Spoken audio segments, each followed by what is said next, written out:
You can learn this one particular thing and it will change how you teach ESL in the kindergarten. This is something I'm going to share with you. This is probably after my 4 years teaching ESL in the kindergarten.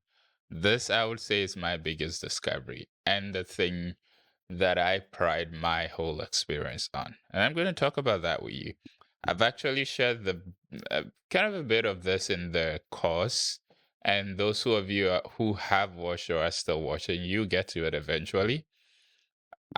Just to give you a little preview, I was talking to one teacher friend of mine. This is a Chinese teacher, and she teaches in another school somewhere else. She even teaches middle school. It's not even kindergarten. And in their school, this is a thing they do. They divide their classes into three groups. So, if you remember, I talked about class demographics, and actually, this is what this whole video is about. They took the best kids in the school, according to that particular grade, and they put them in one class. And then they took the middle class, the middle performing ones, they're in one class, and they took their not so good kids, let's just say poor kids, they put them in one class. And according to her experience, when she goes in to teach these classes, she teaches all the three classes. When she goes in to teach these classes, she will tell you that the top class, it's so easy to teach them. You don't need to do anything. And that is expected, right? I mean, she said the class control is good. The kids are willing. You can teach them extra. They pay attention. They actually want to know what is going on. That's great. That's a top class. The middle kids, that's a little bit of controversial things going on in there because you can find that the middle kids, some kids are willing and they try a little hard. Other kids are not so willing and they don't try that much because, as a matter of fact, the secret is this. The middle is divided into two, and I didn't talk about this in the course, but I'm talking about this now. The middle is divided into two. Half of them are close to the good kids, and half of them are close to the bad kids. So the middle class actually is the most difficult to teach because some of them are trying to work hard and others are not. And these two mixed together is difficult. Now there's also the bad class. The bad class, the bad kids, they don't. Oh man, she says that's the most difficult class ever to teach because, well, not difficult in the sense of practical teaching, but then trying to get them to do anything, that is the most difficult class. They don't pay attention, they chat while you're talking.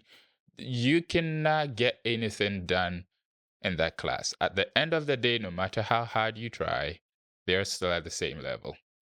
I call this my biggest discovery because I feel, and I know this because I've tried this, that were you able to adapt this to your own way of teaching, if you're able to adapt this even to your temperament in the classroom, you can get by every day with the least pressure. Because, first of all, you're able to relinquish that whole pressure that's on you to get certain things done that to some degree are impossible. So, first of all, you're able to put all that away.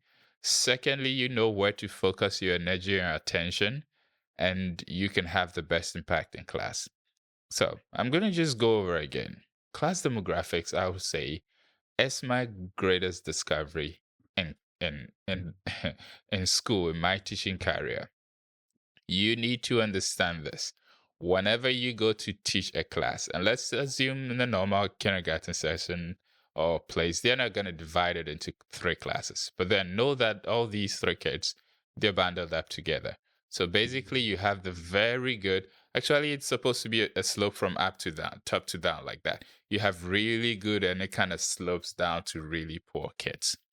And basically, really good is going to be average about 20% of the kids. Really bad is going to also be about 10 to 20%. You need to understand that the really good kids, you don't need to do anything. Look, you can go to class and cough the word you want to teach three times, go away, come back, and they will know it. That's how easy it is to teach the good kids.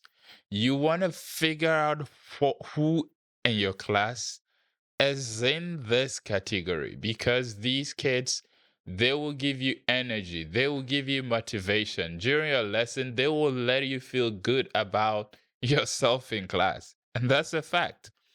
The middle group, those who are not so good, for now, let's just think about it as one group. Later, I'll make another video talk about them in terms of two separate groups.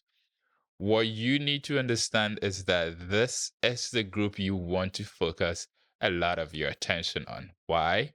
Because while the good kids will tell you whether the topic for today is difficult or not, the middle class, the middle group, they are the people who are going to tell you whether your teaching methods are effective or not.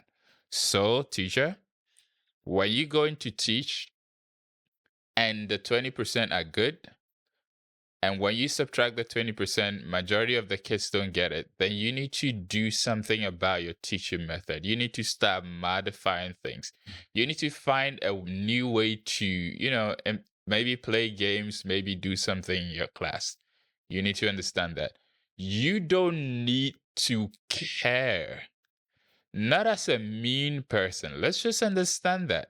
The bad kids, not that you're a bad teacher, not that you don't care. Look, trust me, that you cannot do anything without a sacrifice with the bad class, with the bad kids. And what you need to understand is that the bad kids, and I'll make a separate video talking just specifically about the bad kids. That video will come very soon, and this is just privileged to Prime members or premium members and people who buy certain levels of the course.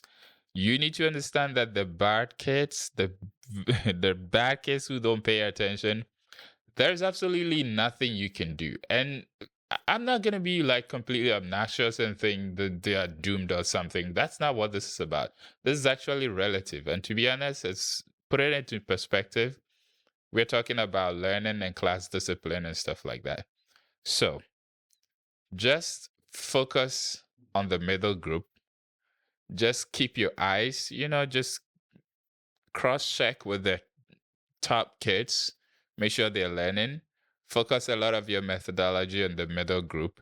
And with the bad kids, just have a set of steps that you take them through.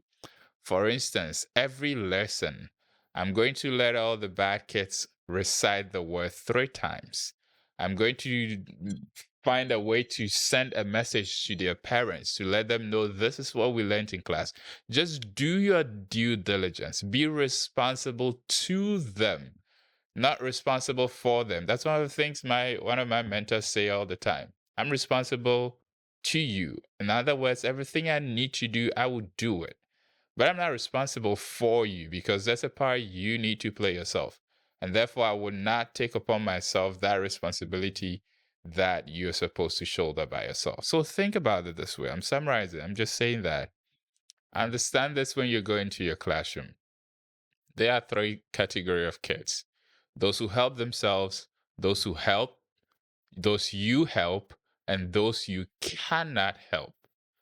3 categories: those who help themselves, those you can help, and those you cannot help. And the quicker you grab onto this, the easier your lessons will be. I'll bring another video away.